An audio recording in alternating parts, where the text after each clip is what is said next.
Hey, ladies and gentlemen, it's Steve here. Before we get started this week, I want to let you know that on BJJ Mental Models Premium, we just launched an awesome three-part series with four-time world champ Dominika Obelenite. It's about competition and the crushing emotional pressure that can go along with it.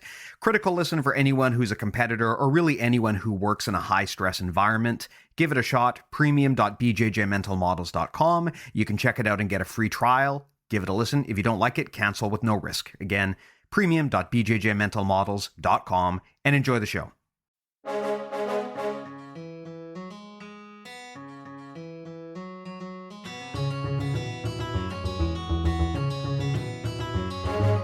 Hey, welcome to BJJ Mental Models episode 165. I'm Steve Kwan.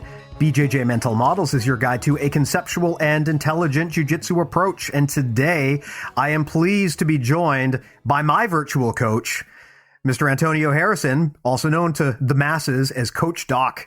Doc, how are you doing? I'm good, Steve. How you doing, man?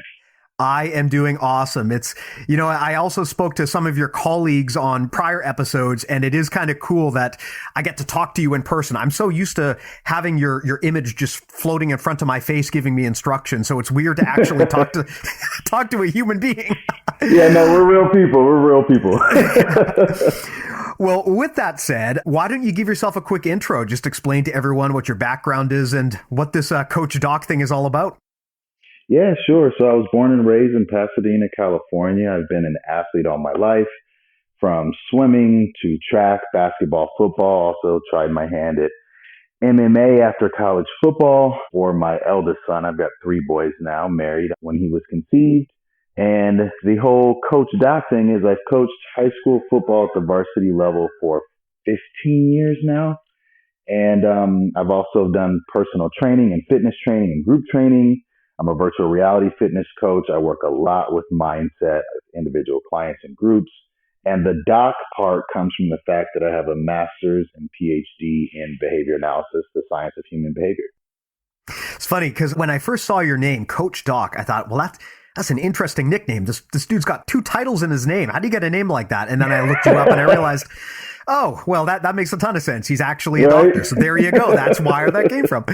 But yeah, your doctorate in behavior analysis is a fascinating thing to me. I mean, for me, I'm not a psychologist by any stretch, but I'm a technologist by trade. And one of the interesting areas of software development that I love to work in is human-computer interaction. So the psychology of how people use software, how to make software easier to learn. And I sort of feel like having that extra level of understanding makes it much easier to get good results. And so I'm really fascinated by your background because in addition to being a lifelong athlete and coach, you also come in with a doctorate in a related field. And I'd love to explore the connection there and how you engage that background and apply it when you're coaching people. Yes, I'll give you kind of two different sides of it, the physical aspect as well as the mental training aspect of it. For the physical side, really what we're doing when it comes to sports, athletics, fitness, is we're helping folks acquire skills based off of accuracy then to fluency. So we're going to get you to do it right, effectively and efficiently, and then get you to do it effortlessly. And so that you're just fluent in that skill. The same way you would think about learning a language. You got to know the actual vocabulary and how to conjugate verbs, and then you need to be able to have a conversation and let it flow. For the mental side of it, it's an interesting component because in our science, we're still looking at observable behaviors. But when you start talking about people's thoughts in the mental game, that's something that only you can report from within. And I can't really observe. I can just see what you actually do. And I'll give you a story of my very first client, I guess, in the mental game was my kicker for my high school football team. He was an avid golfer. I mean, this kid would dominate league in high school from freshman to senior year. And every year I gave a lecture to the senior class. And one year he came up to my office and was like, I didn't know you had a PhD, and do you work with people? And I was like, yeah. And he asked, can you help me? And I said, well, what's going on? And he was telling me how he would crush and dominate competition throughout regular season. But the moment he got into the CIF, which is California's kind of governing body for high school sports, the moment he got into CIF playoffs, he would just crumble. And he was expected to win the whole thing all 4 years. And I asked him, well, what's going on? Tell me what happens when you get into those moments. And he goes, all these negative thoughts just start going into my head and I can't do it. And I get nervous and scared and anxious. And so I had him do something very simple. I had him take a note card. I wanted him to write down 3 positive, I don't really like the term affirmations, but let's go with it. 3 positive affirmations that he truly believes. And then I want him to wear a rubber band on his wrist. And whenever he caught himself going down that rabbit hole of negative thoughts, pull that rubber band back as far as you can, snap it on your wrist to break that mental loop, read those affirmations on the card, take a few deep breaths, walk up and hit the ball. And it sounds pretty simple, but if you think about it this way, let's say you are angry at your spouse and you're stomping around the house because you're all pissed off. I don't know if I can curse. I don't know if that's a curse word, but it's fine. you're mad and pissed off, and then you stub your toe on the couch. Are you still thinking about your spouse? No. You're not. You're thinking about the pain stimulation, right? So that pain stimulation breaks that mental chain of negativity, and then we redirect it to something that's more useful and positive. So like little things like that can be a very effective techniques to get people to get out of their head and back into what they're doing. Yeah, that makes a ton of sense. And it's a pattern I'm starting to see as I dig deeper into the psychological and mindset side of sport competition. It's funny, I have been talking to a bunch of different coaches and having them on the podcast to give their opinions. And I've been looking for, okay, is there like a silver bullet magic answer? You know, if you want to have great strength and conditioning, can you give me 5 exercises that'll check the boxes? And what it always seems to come back to is there is no magic answer. Yeah. It's about building the mindset that will get you over the hump and keep you consistent. There is no magic routine you can do. There's no magic practice you can do. It's about keeping your head in a good space so that you're cultivating that environment of consistency and that practice of learning and being consistent. Because like you said earlier, with any new skill acquisition, you start off and you don't know what you're doing. It can be very frustrating, especially. And we see this in my sport, in Brazilian Jiu-Jitsu, where a lot of people, they quit before they really get that far in. And I don't blame them because it is frustrating, right? When you're not as good as you want to be, it is intimidating when some schmuck is sitting on top of you trying to choke you. You know? I can understand people not wanting to do that. Even if maybe in their heart they really want to, I can understand the emotions pulling them back. And I love that idea of having kind of a cue or a trigger or something you can use to snap your mindset back. Literally, in this case, snap your mindset right back into where it needs to be. Well, and I'll even add to your piggyback off your point of no silver bullet. I'll even go further and say you got to experiment in the sense of a lot of people will read things or follow some sort of mindset guru or whatever and try to do their routine to a T. And instead of following what they're doing, you need to understand what they did, which was they curated an experience for themselves that worked. So go out there, test the waters, you know, whether it's meditation, there's so many different styles of meditation, whether it's reading excerpts from the Tao or whatever it may be, pick and choose and curate your own experience so that it fits you. Don't try to fit into someone else's mold because it's just not going to work that way. Right. Absolutely. So I would love to understand here from your perspective, something you brought up, which is really interesting, was this idea that with behavior analysis, well, you're analyzing behavior, right? It makes perfect sense. But what someone might think, not being familiar with these fields, is that, man, if you're good at this stuff, you can basically read minds. You know, it's like in one of those movies or one of those TV shows like The Mentalist, where you know so much about the human mind that you can just unravel someone's innermost thoughts. But it sounds like what you're saying is it doesn't work like that, right? What you can do is you can analyze and categorize and report back, but you simply can't be a mind reader as a coach. And I'd love to dig into that a little. Yeah, no, I can't read minds at all. Now, I will tell you that I may be a little more proficient than others in recognizing a situation before it's even on your radar, right? Like I can see something from a mile away that you didn't even know was going to happen, but I can't read anyone's mind.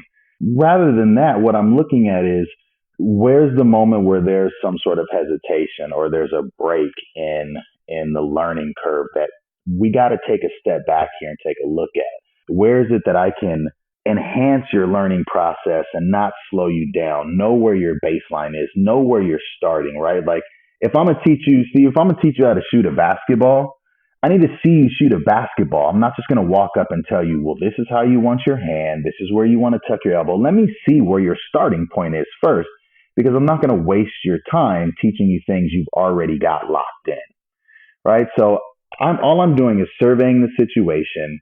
From there, finding out why you are engaging in the thing you're engaging in, and then manipulating the environment, setting up different prompts and reminders for you to do things certain ways, rewarding certain efforts to make sure that I get more of those, and then giving you precise corrective feedback that's very succinct and in the moment. One of the things coaches, especially in football, at least that's the sport that I've coached the most that we do poorly is either we don't give specific feedback. A kid drops the ball and you go, catch the ball. That's not going to help him, right? Or the kid does something wrong and the coach pulls him aside and gives him a 10-minute soliloquy lesson on everything he did wrong. And it was like, nah, just correct that one thing right there in the moment and have him get back out there and do it. So it's about that repetition. It's about that body being able to have that muscle memory. But also about knowing that when you did something right, you were recognized for it so that you continue to do that thing. If no one ever told you when you were a kid, when you first wrote your name on your paper, man, that's awesome. You just wrote your name. You wouldn't keep writing your name because nobody would care. I got a question for you. How do you reward an athlete in this manner? Because I can tell you, I got a 4-year-old running around the house. And rewarding her is very easy. Basically anything with high sugar content and she's happy.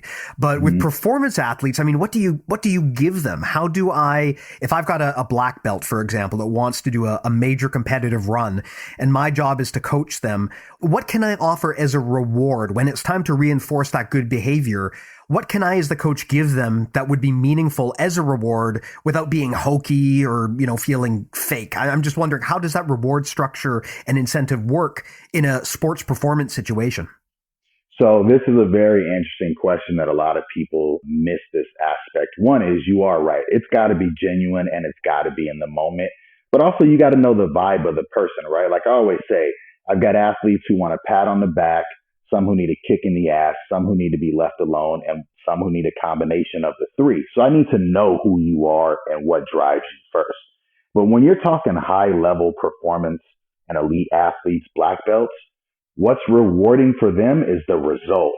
They could care less about you telling them good job. They want to see that move they've been working on has become mastered, that time for the mile they're running has dropped by 0.3 of a second based off of your training.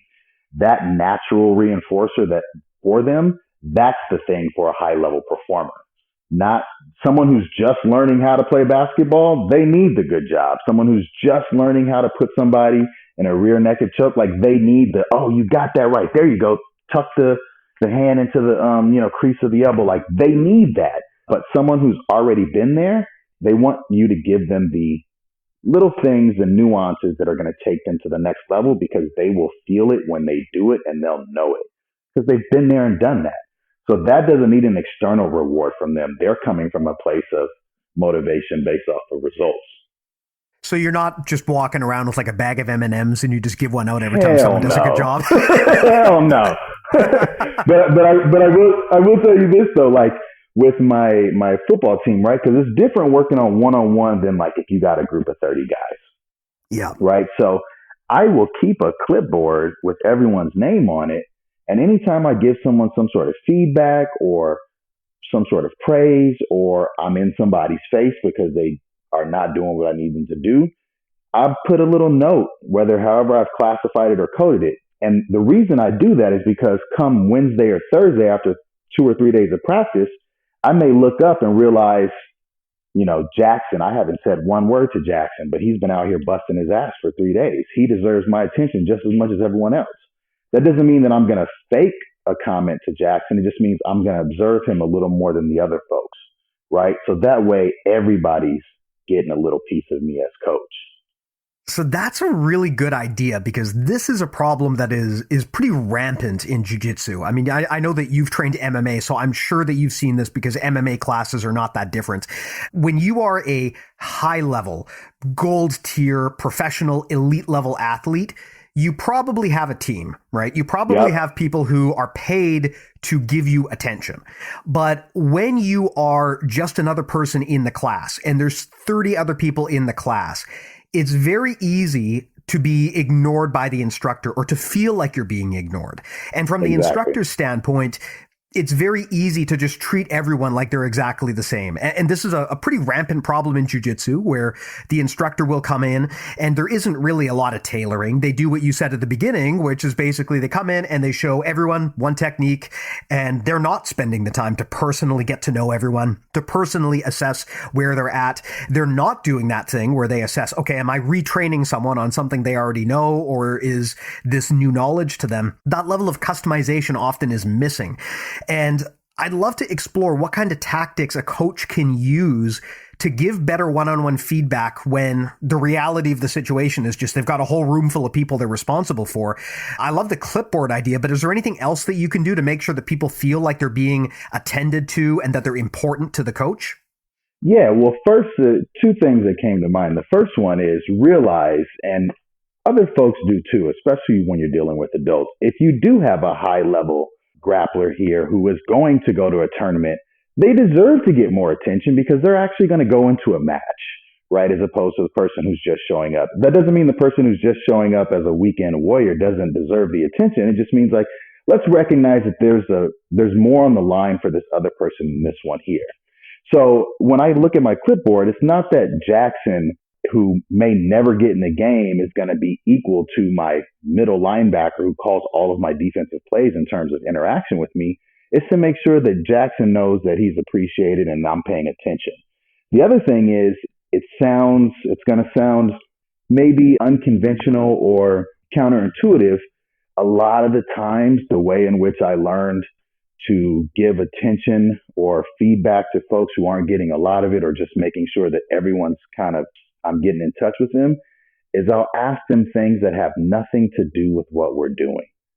So if I'm standing back and there's a kid next to me, high school kid who's off on the sideline waiting to go in, I might just be like, "What are you into, man? You got a girlfriend? What kind of books you like to read? What kind of music you like to listen to? What kind of movies you watch?" Right? Because I'm getting to know them as people, which also allows me to understand kind of who they are. If you tell me you like Disney movies versus the other person who tells me who likes horror movies, I might be able to give you an analogy when we're working on something that's going to make more sense for one versus the other. Right? You're Princess Elsa in this scenario, and you just need to let it go. Let it go. Versus you are Michael Myers cause mayhem, right? So, just those little questions. Yeah, that's a great point because you reach people in different ways, and you see this a lot in jiu-jitsu. You get some of these hard-nosed guys who come in and they talk about, I want to be like an alpha wolf and I want to be a modern-day warrior, and that kind of language speaks to them. But then you get people who aren't like that. And honestly, I'm not like that. I've never been one of those like give it 110% bro type dudes. To me, honestly, the Elsa stuff is going to reach me a lot better. And I love this idea of getting to know people individually, because I do feel like this is a challenge a lot of team coaches have. And I would consider jiu-jitsu, even though jiu-jitsu is fundamentally an individual sport when it comes to, okay, you got to go out and fight the match. The preparation is generally a team sport, right? Usually you've got a room, you've got a team, you've got the same people, and you start to get very close-knit relationships with them. And I think that the coach's ability to extract the personality out of these people and learn how to reach them on an individual basis is really, really key if you want to really maximize individual performance for every person on your team. And anybody I run into, whether it's someone who I'm working with in terms of their spiritual or mental game, and maybe not for sport, but just for life, or their physical aspect, and they go, I want to be enlightened. I want to meditate to enlightenment, or I want to be this alpha dominant male. My first question to them is why you don't know what that is. Why would you want to be something you have no idea what that experience is like? Anyone who is quote unquote enlightened cannot explain to you what that feels like. Anyone who is an alpha male, you can never walk in their shoes until you're in that moment. Why is it you think that that's something good for you? You explain that to me and I can be able to maybe work with you. Don't make an assumption about what that experience is like and that state of being is like. Yeah, that's actually a brilliant point too, because if you can broadly categorize your athletes into people who are mostly hobbyists versus people who are elites, people who really do this as a living on the mats, I can imagine that everyone would, of course, want to be the super elite grappler. But when push comes to shove and they understand what that life is actually like, Right. I suspect that most people would probably back off. And that's not to make a character judgment one way or the other. I mean, No. it's just that everyone has different life priorities. And if you are a family man and you love the job that you've got, you simply might not be willing to sacrifice everything you'd have to sacrifice in order to be an elite performer. I mean, we on the Exactly. podcast, a repeated guest we've had is Olympian Travis Stevens, who won, I believe, silver for America in judo. And, he has straight up said he would not encourage people generally to go down his life path, because unless you really want it, for the majority of people, the amount of sacrifices you have to make to do that is extreme. You basically have to sacrifice every other concern in your life Yes. to succeed at that level. And he would not recommend that as a blanket policy to people just because they want to be good, right? There's a point where getting better and getting to the next level requires sacrifice. And look, everyone's got different barometers for what they're willing to sacrifice and what they're not. And that's not to say that one thing is better than the other. It's just to say that everyone's goals are different. And saying, I want to be a gold medalist, I want to be a world champion. Well, there's a lot more to that than just saying it. You have to really unpack what that means and what that means for your life.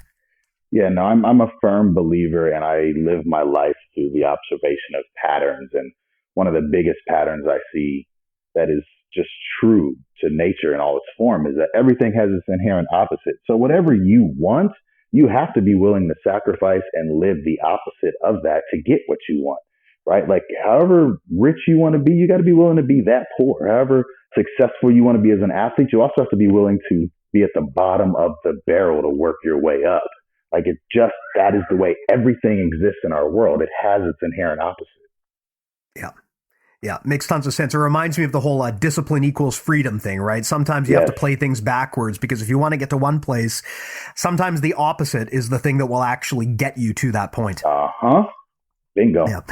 Well, here's a question for you. If you're a coach, let's say that, it's probably a reasonable assumption if you're a standard jiu-jitsu or even an MMA instructor, probably a reasonable assumption that the significant majority of your students are not full-time professionals. They're there because they love the sport and they just want to do it to be weekend warriors, right? Which is basically the bucket that I fall into. I find that these types of people generally have one broad thing in common when it comes to mindset, and that is that they kind of pigeonhole themselves and they almost don't really believe in themselves. I'm wondering if you've noticed that before. I find that with hobbyists, for example, they often run themselves down a lot. They just don't believe that they're any good because they're hobbyists, and they simply don't believe that they can hang in there with the really, really good guys and girls. I'd love to know how you coach around that problem when people they know that they're a hobbyist and they let that label define them. How do you break them out of that? Well, one thing is, again, I go back to what is your goal of being here? If what you want to be is just a weekend warrior, you're achieving that goal. There's no need for you to compare yourself to the guy who's trying to become a gold medalist, right? The other thing is I like to remind folks that every master has a master, right? So you may feel one way about yourself because you're compared to this person who's going to a gold medal, but the person who is teaching this gold medalist, you better believe they had a teacher. That teacher had a teacher who's better than them. So there's always levels to it. The other thing is I never want to put anybody in a position that they aren't ready for. So if I go back to the example of football, my freshmen who walk on, who have never put on a helmet, don't even know how to put their knee pads in, they're not going up against a senior who just put on 30 pounds over the summer and has been playing varsity for 3 years. Yeah. That guy's not going to tackle that guy. Now, if I get a freshman who walks in, he's been playing some Pop Warner, he's a little bit there, and he's ready, we can test those waters. But in terms of someone's own personal mindset about how they feel about themselves, unless that is something they want me to address, I leave that alone and allow the process of which the lessons I can give them by curating experiences and setting them up for success will enhance that. Otherwise, that's something that they have to end up eventually dealing with on their own, because that all comes from within. Yeah, yeah. I like what you're saying about how, as a coach, you need to know where everyone sits on the ladder when they come in, because not everyone comes in with an equivalent background or equivalent experience. And I have seen jujitsu instructors do this, where someone will come in and very clearly they've never trained in their lives. Probably they were super intimidated to come in, and they worked up the courage. And that is a massive accomplishment, to work up the courage to Yes. step into a combat sport environment. And then, rather than providing them with curated coaching and recognizing where they're at on the scale, the instructor will just give them the exact same warm-up routine and skill routine that they give to all of the black belts. Yes. And I've seen that happen, and that's a massive mistake, because you're giving people way more than they're ready to chew off. And I know that what most instructors will say is, iron sharpens iron. I want to turn everyone into the best version of a warrior that I can. And look, that's all great. Of course, we want everyone to be good. But you have to kind of meet people at the level they're at and push them up the hill gradually, right? You can't just take someone who's never trained a day in their lives and throw them in there with a bunch of black belts and teach them like a black belt and expect it to be a good experience. So I think that's a good point about kind of understanding where people are in their journey. I've always felt that we probably, in the jiu-jitsu space, we probably lose a lot of talent because these people, they probably quit before they reach their maximum potential, simply because they had a very negative early experience. And that's really a sad thing for any physical activity, right? To quit because your coach didn't recognize where you were at and what you needed. And a huge part of that, and again, this may even sound, again, counterintuitive, is giving people an out. And what I mean by that is going back to this idea of experimentation. People say they want to get fit, so they want to go in the gym and start lifting weights. Maybe cycling's your thing, maybe a triathlon, maybe CrossFit, maybe swimming, right? So if I get an athlete who comes in who says, I want to be this thing, like, people have to understand, when it comes to contact and combat sports, it's not for everybody. Yeah. Like, it just isn't. So I will tell a kid, like, listen, come out, give it a try. You say you want to, but recognize that, like, this isn't for anybody. This is not for everybody. So it's okay if it's not for you. Art may be for you. Basketball may be for you. Who knows? But you won't know until you try it. But I'm not going to think any less of you if this isn't what you want. And when I give kids that opportunity, or not just kids, but athletes, that opportunity for failure without feeling like a failure, most likely what you see happen is them succeed, because now they've got faith that that person there is looking out for their best interest. Right. That makes a ton of sense. So I have a question for you on this journey to mastery. Let's say, you coach someone up, they get to that point now where they are much more experienced, and maybe they decide they do want to make a go at it. They do want to go and compete at the highest levels.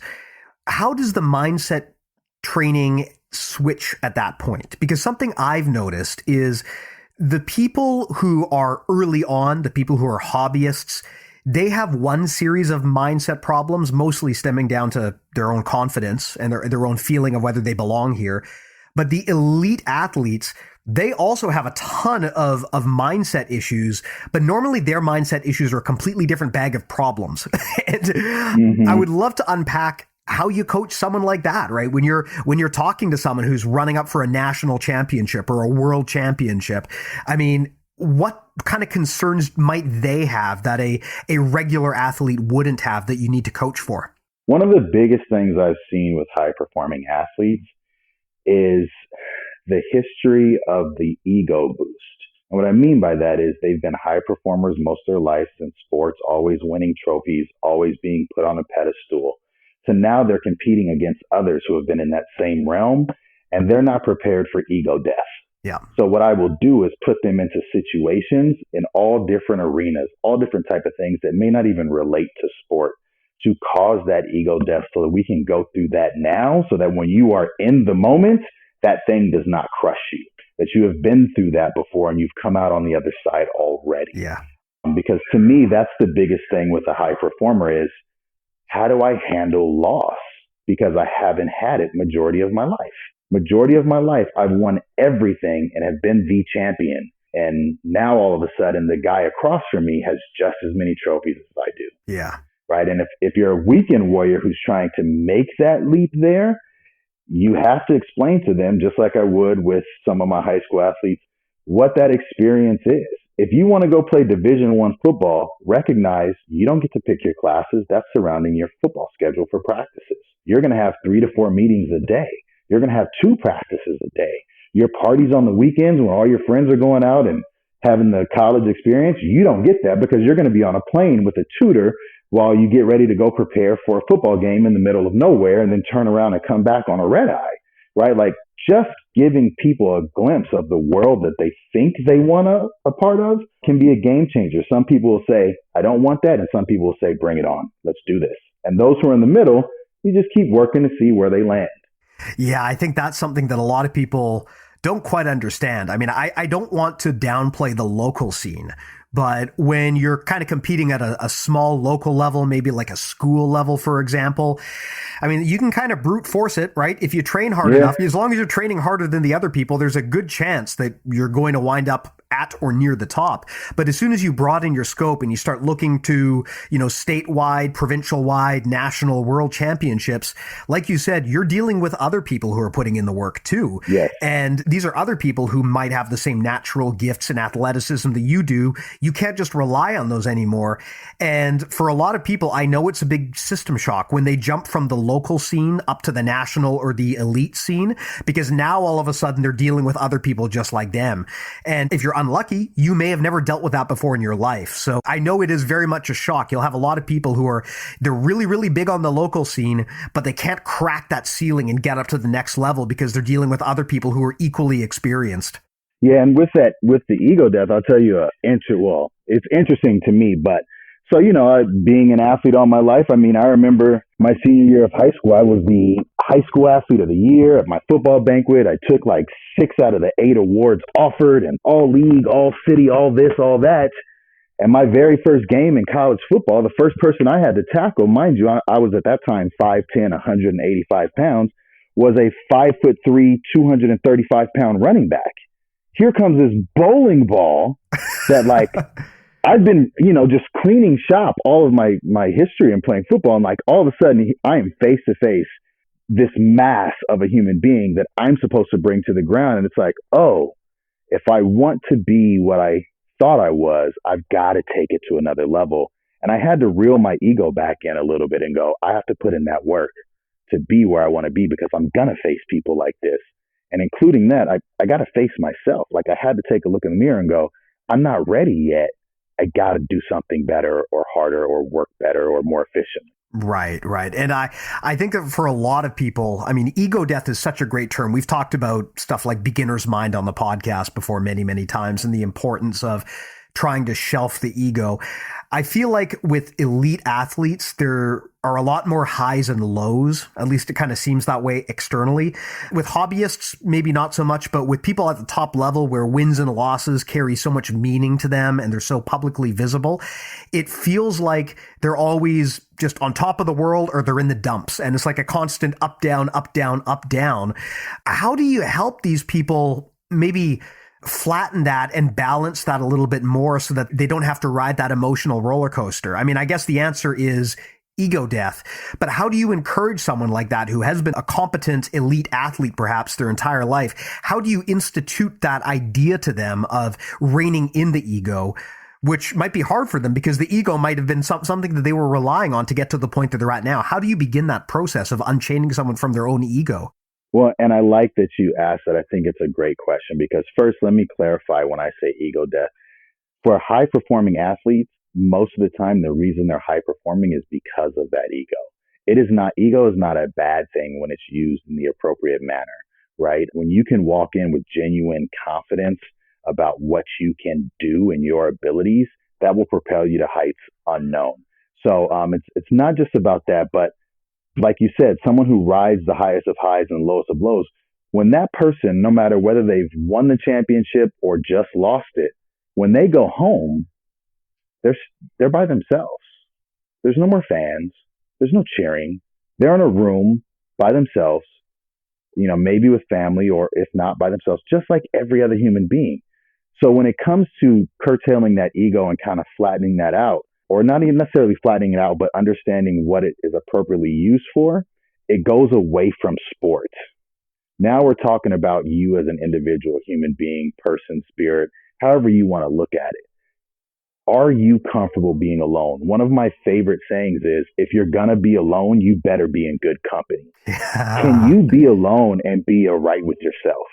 Right? Can you win the championship and also, or lose the championship and go back and look in the mirror and still be okay with you? Or is your entire identity wrapped in that trophy? I remember Magic Johnson from the Lakers, one of my favorite basketball player of all time. He was dragged through the mud in the newspapers because after losing an NBA Finals, he was out in the club, partying, drinking, having a good time. And people were like, how are you not devastated? And he said, look, I went out on the court and I gave every ounce of what I had and left it all right there. Why should I be upset about that? I did everything I could do and it just didn't work out in my favor. That to me is someone who has a real grasp on the idea or the notion that was a game. This is him as a human being in his life, right? So you have to, when it comes to that ego, it's not about the sport. It's about when you're alone. If you're alone, you better be in good company. That's really a brilliant insight. I love that quote there from Johnson. That's just something that really, I think, resonates. And this is something that I struggle with as well. I think most people probably do this fear of losing and getting that intertwined with your ego and defining you is such a morale killer, such a mindset killer. If you think that your losses define you or they're a part of you in some way, then yeah, you're going to carry them with you everywhere you go. But like you said, if you gave it everything you had and you left it out on the field and there was nothing better that you could have done and it just wasn't your day, and you can take those lessons and go and learn more and try differently next time. I mean, if you gave it 100%, is there really anything else to feel guilty about? Is there anything to feel bad about? I mean, no, the smart thing to do is to compartmentalize and move on with your life. Well, see, and I learned that lesson the hard way because my entire identity, was I an intelligent child and teenager and young man? Yes, I did really well in school, but my entire identity was, and I had different interests, but my whole identity was wrapped up in athletics. So now I'm a freshman, 17 years old in college, and I'm a starter on an NCAA football team. I'm starting all 4 years. And the moment my senior year, the inside of my ankle touched my groin, everyone asked me, did it physically hurt? And I said, I didn't feel it at all. Emotionally, I was crushed because I knew football was over. And the fundamental philosophical question entered my head immediately. Who am I? I don't have this thing anymore. Who the hell am I? So I spent years diving through meditation and books and just to try to answer that question about myself because I didn't have anything about me outside of athlete. That's what I was. That's what everything was wrapped up into. And it wasn't until I went on the journey of who am I that I started to become comfortable with, bringing that ego down. And that's what I've got 3 boys. I tell them all the time because they're all into sports. I will champion you in whatever you want to do. But also make sure that you champion yourself in all the things you're interested in.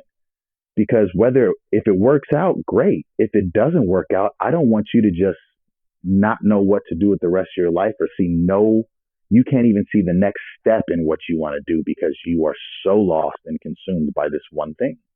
Yeah. That whole thing about wrapping up your identity in your athletic pursuits and your accomplishments is such a trap for athletes, especially. Yes. I mean, during my day job, when you work at a desk, if you write computer code or you're an artist, right? As long as you can still create the thing you love to create, it's hard to feel like you're being taken out of the game, right? I mean, yes, catastrophe could happen to me, but at the end of the day, because I work in tech, it would be pretty hard for something to happen that would prevent me from being able to perform on the job. Whereas for an athlete, their physical abilities are so much a part of their success that intertwining of their performance and their identity is a very, very dangerous thing. And every athlete is going to have to deal with this. And I worry sometimes that we don't prepare athletes for this. There's a lot of athletes who feel like they're on top of the world when they're in their 20s, and then either they suffer a catastrophic injury, like you talked about, or in some cases, they just get older and they realize this portion of my life is wrapping up, right? I simply cannot do this anymore. What's left? And there's two different groups of people who play this game. Some people had their fingers in a lot of pies, so to speak, and they're able to transition into something else. Maybe they open up their own gym, they move on to consulting. But then there's other people who just are lost when their athletic career is over. They don't know what to do next. And I feel like as a coach, a big part of what you need to do as a coach is to prepare people for not just their performance on the field, but how they will carry themselves through the rest of their life after those athletic days are over. And that goes back and ties in full circle to what we were talking about as a coach, knowing your players. Because if my player gets hurt and he's done and it's the athletics is over, I also know that he loves to geek out on looking at engineering of trains. And it's like, man, this thing you love to do is still here. It's still viable. And as a coach, I can tell you that and use that same motivation and inspiration I gave you to go out there and run 100 miles per hour into a brick wall, doing the same thing for this train engineering thing that you love to do. But if I don't know that, what ends up happening is similar to what happened to me. I'm a 2-time all-conference college player who has been a captain on this team. The moment I got hurt, I go to a surgery that lasts 12 hours long, where I woke up and 10 hours into it and they flooded me with anesthesia, which put me into a medically induced coma for 3 days. I lost 45 pounds in those 3 days. Holy moly. While I was in the hospital, that was only 30 minutes away from my college. Out of the 53 player roster, out of the 12 coaches and the athletic director, one person came to see me. Jeez. One person. All the stuff that I had done for that school, and one person, my defensive end, Waylon Woods, one of my teammates, love him to death. He came and saw me, and all he did was sit there with me for 15 minutes, and then he left. Right? But no one else did. And so I was just left to my own device to figure out what the hell is next, what's going on. But when I know that, hey, my guy over here loves this thing as much as he loves this, it's all right. Let's just transfer that energy and focus into this other thing. You've got options. This does not have to be your only one. And it's the biggest trap I try to avoid with my athletes as well as my own children. Yeah. The funny thing about athletics that I never was really into athletics when I was younger. I hated athletics, honestly. And I'm probably one of the best arguments for something like Brazilian Jiu-Jitsu, because if someone like me can enjoy it and be decent at it, then clearly it's got something going on, because I hate athletics. But it wasn't until I discovered Jiu-Jitsu that I really found something that spoke to me. And knowing what I know now and having talked to people like yourself and a lot of other performance coaches and high performance athletes, I wish I had actually been more engaged in athletics when I was younger, because I didn't realize how much those skills cross over. I always assumed that athletic skills were just athletic skills and they weren't useful for anything else in life. But seeing what I see now, I'm really shocked at how much about coaching, performance mindset, resilience, all of this stuff that they teach you if you want to do athletics, even at a very basic level, it cross-pollinates to almost any other career. And it's interesting to see how many people are able to pivot out of the end of their athletic career and into something totally different that you would never think they'd be able to do, or that would have any relation to what they did in the past, but they're able to make it work because a lot of the mindset stuff is identical regardless of your pursuit. Yes. And one of the things so the high school I coach at, we have a total of 395 kids, 9th through 12th grade. So about 195 to 200 boys. So we're competing against cross country water polo for football. So we may get a varsity team of 23 to 26 players. And these are kids who are in one of the most rigorously academic institutions in the nation. These aren't the kids who are 6'5", but yet we consistently outperform everyone else. And it's because the things that we teach them they are specific to life, not specific to sport. Our 3 kind of core values that we always tell the team and we always end practice on is do the right thing, give 100%, and love each other. That's what we preach. We don't preach win championships. We tell them most people don't do the right thing, right? Especially when no one's watching. It's hard to give 100% because most people simply don't do it, don't want to, or don't know how to. And to love each other is one of the strongest things to do because it causes you to be vulnerable. These are all things that you can transfer to any aspect or any area of life. So we're out there trying to teach life lessons, which will transfer on the football field or on the court or on the mat, wherever else. But will also, when the moment you leave here and you go get a job or you become married and you have a spouse or you have children or you've got friends that are in conflict, you know how to handle things because of those three core values you heard inside of a football huddle. Yeah. It's weird how much that stuff cross-pollinates. When I started training jiu-jitsu, I thought this was just going to be an alternative to running on a treadmill, right? I thought, hey, this is going to be a cool cardio exercise I can do and maybe learn a semi-useful skill at the same time. I did not expect the almost immediate difference it would have on my mindset. Mm-hmm. Not because I became a UFC champion overnight or anything. I mean, I'm far from a great competitor or a great fighter by any means, but because just by comparison, if I can survive and even thrive in a situation where giant dudes are trying to sit on me and choke me unconscious, and I can survive through that and keep my composure, I can definitely survive whatever crap's going to get thrown at me during the office workday, right? I mean, because if you know after work you're going to go and some dude is going to try to choke you out with your own pajamas, there's really not much that can happen during the day that's going to be higher stakes than that in the grand scheme of things. So it gives you that kind of that confidence boost as well, which I think is so important. And well, I was going to piggyback off that and saying in conjunction with the confidence boost, it provides humility. I don't know if you guys do this at your gym, but we used to have a practice or a drill called Weather the Storm, where you would, whatever your most uncomfortable position was, you start in that position. So I don't like anybody on my back. And I remember that specific day, Herb Dean, the UFC referee, had come to our gym because he was good friends with the community coach who would work at this community center with us. And I had to have Herb Dean, who's like, I don't know, 6'4", 6'5", 250 pounds on my back and put me in a rear naked choke and like and it was just kind of like, as much as I was dominating in that class, or at least I thought so, within seconds, I'm tapping and just being like, bring it down a level, right? Like just humble yourself a little bit and understand that there's more for you to learn and that there's always someone out there who's a little bigger, badder. And you've got some things to work on. So, but it also gave me the confidence to go, I can weather that storm. If I can take that from him, I can take that from a lot of people. I don't think people understand how much of a legitimate badass Herb Dean is because he's real. Yeah, most people have only seen this guy in the context of being the third man in the octagon, right? Yes. But this dude is a legitimate beast. Yes, he is.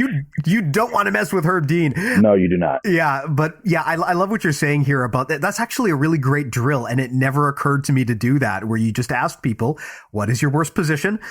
Okay, we're doing that all day. I mean, we do stuff like Shark Tank and positional sparring, and we try to target, but I love that idea of trying to target your worst case scenario, your living nightmare, and just training it until you get comfortable with it and developing the confidence out of that. Well, and it was I go to see another pro or former pro MMA fighter, Savant Young at Fight Academy. I go and work with him, and then my Tai Chi teacher, who's been all over the world with all kinds of martial arts forms. It dawned on me the day I found him and I asked him to teach me as his personal student. And he said, well, why do you come here? And my answer to him was so that I could die every day. And what I realized, what I was trying to say and what I felt I said in an eloquent manner was every single time I walk in there, no matter how confident I feel, no matter how much I think I'm a badass, there's always something for me to learn and always a moment where I have to take a step back and go, whoa, this person is on me and like, I'm not expecting it. I'm not ready for it. And now I have to adjust. And that I can transfer to anything in my life. Yeah, man. Something that I'd love to explore here while we're talking about this concept of kind of going into your zone of discomfort. As a coach, I mean, you provided a really awesome example of how to do that. I mean, I love that drill, but is there anything else that you do as a coach to try to steer people gently into those uncharted waters, into the things that they fear? How do you go about doing that as a coach without ultimately rattling the saber so much that your student gives up, right? Because it's a fine balance. You need to be constantly pushing them just a little bit outside the comfort zone. If you do it too much, then you might break them. So I guess the question is, how do you do that? Is there a strategy for just making sure that you're always challenging people just enough? Any questions or triggers that a coach could use to help help guide their students' path to growth?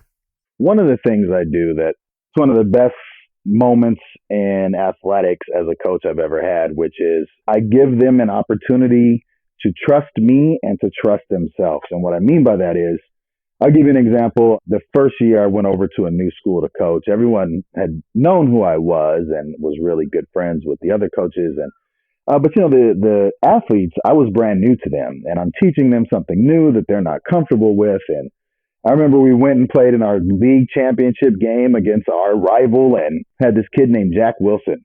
And Jack Wilson got beat for a touchdown, and immediately he dropped his head, and I pulled him to the side because he was expecting me to yank him out of the game, put another kid in. And it was like, I pulled him to the side and said, I believe in you and I trust your abilities. I need you to trust them as well. I'm not taking you out of the game. What ends up happening is Jack Wilson not only ends up scoring a touchdown on offense, but getting the game-winning interception. And after the game, coming over just saying, thank you for trusting me, coach. That took that kid's confidence, not only on the field, but outside of that in the classroom, in his social life, to the next level, because he was put in a situation he was uncomfortable with, where he expected someone to just yank him out or leave him out to dry. And instead, someone instilled more confidence and trust and said, I believe in you. Now go do it and believe in yourself, and gave him the opportunity to see that come to fruition.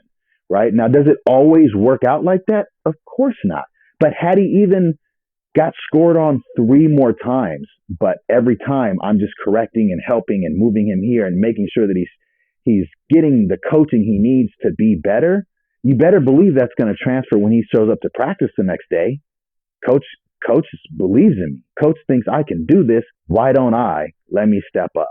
So I give them an opportunity to trust me, but to trust themselves as well. And that could be in the moment. It can also be in another category of another athlete I had who was kind of seen as the quote unquote boy's boy.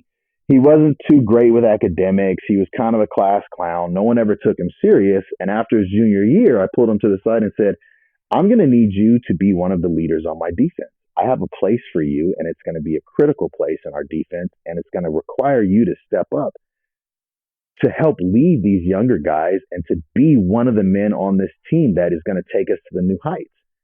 And during our banquet, in front of his dad, he mentioned, Dad, I don't mean any harm by this, but this was the closest thing outside of you that I've ever had to a father, because he actually saw something in me that no one else did. Right? Like, take the time to recognize that everyone else needs to be lifted up in that same way, and give them the chance to fail or succeed. And regardless of what the outcome is, be there for them when that happens. That's a really powerful story. And I think part of the reason it's so powerful is because people in their head, they maybe have a narration internally about what should happen when they succeed and what should happen when they fail. And I think most people assume that if they're not able to achieve the goal that they want, that they're going to be punished for it. Yep. So when you fail in that manner, and instead of your coach punishing you, the coach comes back to you with love instead of punishment, that's such a subversion of expectations. I can understand why that would be the kind of thing that would stick with you forever. Well, and think about it this way too, Steve. Like, if I always tell people who have really poor negative self-talk, I ask them, okay, you're saying all this stuff about yourself. I go, imagine a 9-year-old or 7-year-old kid who's saying this stuff about themselves, and they're telling you, this is how I feel about myself. What would you say to that 7-year-old kid?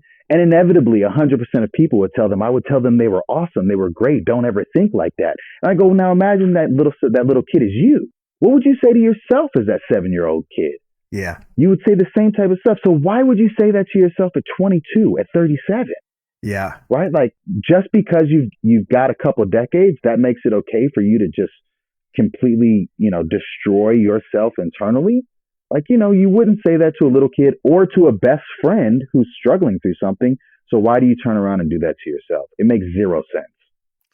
Yeah, it's one of those funny things how we're always so much harder on ourselves than we are on other people. It's just I think part of the human condition, and learning to love yourself is such a key part of really being just healthier overall throughout your life. Something I want to explore with you on this topic. I mean, I think something that we've illustrated is the importance of having a really good coach.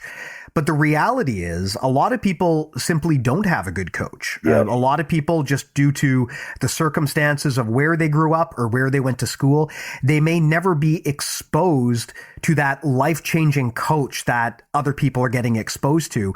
And if you're that person, I mean, if you're a student, an athlete, if you're someone who doesn't have that strong coach role model relationship with anyone, how do you suggest people like that who aren't blessed with the luck of the draw to have that person in their life? How do they go about finding that person? Is there anything they can do to identify who that person could be, to reach out? I mean, I'm just wondering what that process of discovery looks like. To me, it again goes back to experimentation. If I use the example of when I wanted to learn and start to study Tai Chi, I went to every Tai Chi school that I could possibly think of in the area. I searched on Google 25-mile radius to 50-mile radius of my home, and I would go for the free class, the paid class, all these different things. And where you least expect it is when that person shows up. I remember going to about 10 to 15 different places and being like, this isn't it. It just doesn't feel right. And then I went to the local YMCA, and I walk into this room with mirrors. And as I walk in, I'm 30, at that time, I think I was 33 years old. And everybody in this room is 65 plus.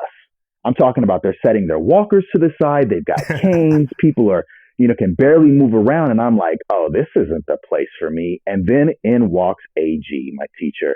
And he had this palpable, tangible energy and presence the moment he entered the room. And right then and there, I knew this is my guy. This is my guy. But it took me 6 months to find that guy. Yeah. Right. I didn't just give up. It was something I wanted to do, and I was going to find the right person. Now, if you're a kid, that's different. Part of that falls on your parents to make sure you're in the right environment and helping you find that. But as an adult, just because this is the famous gym or this is maybe the cheapest gym, right? You have to move around and find what's going to work best for you and take that chance to go, all right, I'm going to drive 10 extra miles. I'm going to pay 10 extra bucks a month. And you say, well, how do I find that 10 extra bucks a month? I bet you can put down alleviate 2 Starbucks coffees, and that'll take care of that 10 bucks a month. Like, make it a priority instead of making an excuse, right? Like, go out there and search for the thing you desire. It will show up. It just may not come in the timetable that you think it should. Yeah, I think a common mistake, and one that I know I've made, is to give up at the first result. The way that I got into jiu-jitsu was I Googled Vancouver Brazilian jiu-jitsu, and I went to the first result. And I just thought, well, if they're the first hit, then they must be the best. And I didn't bother trying out any other gym. I just assumed, okay, this is what I'm going to do. And it wasn't until I'd say 2 years later into my journey that I started understanding exactly that there's a lot of gyms out there that across the board are really better than this one. And I shouldn't have stopped at the first try. I should have kept the iron hot. I should always be looking for new people I can add to my life who can bring things in, people that I can help as well, because eventually you're going to find that better coach. And you'll never find that if you stop at the first result. And it's a good experience, especially if folks who are listening have kids. 2 things. One is, like, my kids are fortunate enough that their middle school athletics program actually goes out and plays other middle schools, and they have every sport that the high school has, but they don't overlap in season. So you can legitimately play every sport. And I told my kids, because they're into sports, if they weren't into sports, well, then they're not into it. But because they're into sports, I said, this is the only time in your life that if you're going to play sports, you're going to play every single one, because I want you to experience them all, because we don't watch baseball here in the house. But you may love baseball, but because you're not exposed to it, you have no idea, and you think something that it's not, right? So I always have them do that with respect to that middle school aspect of it. Well, and the other thing that I would say with respect to the kids is also, too, my kids do play all these different sports, and they get to experience not every coach is the same. Not every teammate's the same. Not everybody's worth their weight in gold. So, hey, you may be on a team with this awesome coach. You guys win the Super Bowl. You love your coach. Every time you see him, you give him a big old hug. And then you turn around next year and you see the difference. So now you start to recognize just for yourself what a good coach is for you. So as you get older, you can see that before it's too late. Right. Yeah, So yeah. I don't pull them out of the sport when they have a shitty coach. No, we're going to get through this. You're lucky you have dad here to kind of help guide you with this, but you're going to go through this because you're a part of this team. Just know that this coach is not this other coach. Yeah. It's interesting too, because it's hard to really say universally whether someone is a good or a bad coach, because just because someone is a great coach for other people doesn't mean they'll be a great coach for you. And I've seen that mistake made where people will seek out, so-called celebrity coaches. They'll go and train with someone specifically because that person has a reputation for training great people.